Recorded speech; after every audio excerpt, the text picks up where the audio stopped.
ពោពេញទៅដោយស្មារតីធម៌ពលរបស់អ្នកតស៊ូត្រៀមធ្វើការងារឆាប់រួចបានការងារកាន់តែច្រើនថ្មីម៉ាស៊ីនច្រូតស្រូវ Kubota ស៊េរី DC 120X លឿនខ្លាំងពេញកម្លាំងដោយម៉ាស៊ីន Common Rail សមត្ថភាពខ្ពស់រហូតដល់120កម្លាំងសេះកាន់តែងាយស្រួលសប្បាយក្នុងការធ្វើការដោយប្រព័ន្ធប្រអប់លេខបញ្ជាដោយប្រព័ន្ធភ្លើងពេញប្រសិទ្ធភាពការច្រូតស្រូវដោយមុខកាត់ក្បាលច្រូតធំទូលាយរហូតដល់3ម៉ែត្រ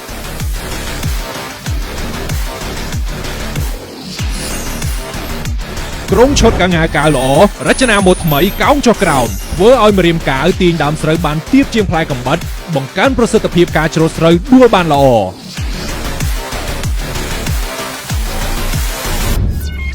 បំពង់កនាំស្រូវទំហំធំព្រមជាមួយរសច្រវាក់បំពង់កនាំស្រូវជួយឲ្យការនាំស្រូវចូលទូបោកបានកាន់តែមានប្រសិទ្ធភាព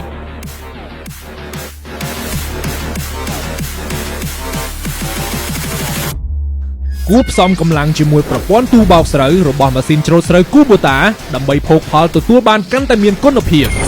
ឈុតធុងទឹកទំហំធំមកជាមួយកង្ហាវិលបញ្ច្រាស់ទិសដោយស្វ័យប្រវត្តិជួយឲ្យការធ្វើការបានជាបន្តបន្ទាប់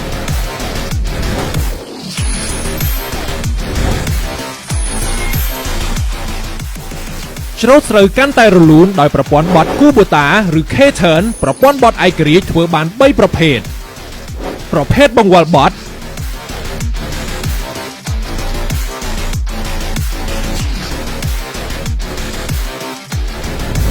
ប្រភេទបត់រង្វង់ធំប្រភេទជាន់ហ្វ្រាំងបត់ផ្នែកខាងក្រោមរចនាម៉ូដថ្មីរឹងមាំតស៊ូមិនរាថយនៅគ្រប់ឧបសគ្គធ្វើការក្នុងស្រែទឹកបានកាន់តែល្អប្រសើរ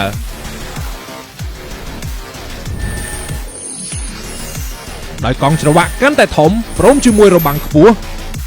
ត្រៀមធ្វើការបានគ្រប់ស្ថានភាពវាលស្រែនិងអាចលើកម៉ាស៊ីនបានខ្ពស់10សង់ទីម៉ែត្រទៀត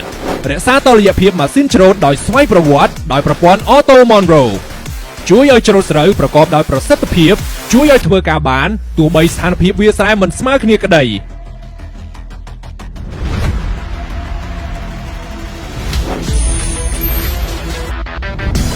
ត្រជាក់ស្រួលធ្វើការបានជាបន្តបន្ទាប់ពេញមួយថ្ងៃ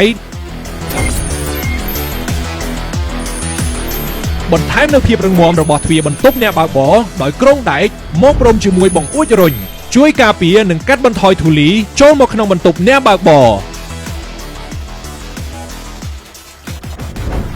បង្កើនសុវត្ថិភាពក្នុងការធ្វើការលើគេដោយកាមេរ៉ាមើលខាងលើផ្នែកខាងក្រោយព្រមជាមួយអេក្រង់បង្ហាញរូបភាពទំហំធំកាន់តែងាយស្រួលព្រមជាមួយបរិក្ខារផ្ដល់ជូនអ្នកបើកបរឆ្លើយតបកាន់តែច្រើនដោយកង្ហារផ្លុំធូលីវិលបញ្ច្រាស់ទិសបរិវេណកញ្ច្រែងក្តៅងាយស្រួលក្នុងការថែទាំជួសជុលដល់ពេលដែលត្រូវប្រឈមជាមួយគោលដៅដ៏មហិមាថ្មីម៉ាស៊ីនច្រូតស្រូវ Kubota DC 120H Series ខ្លាំងគ្រប់រឿងការងារច្រូតស្រូវ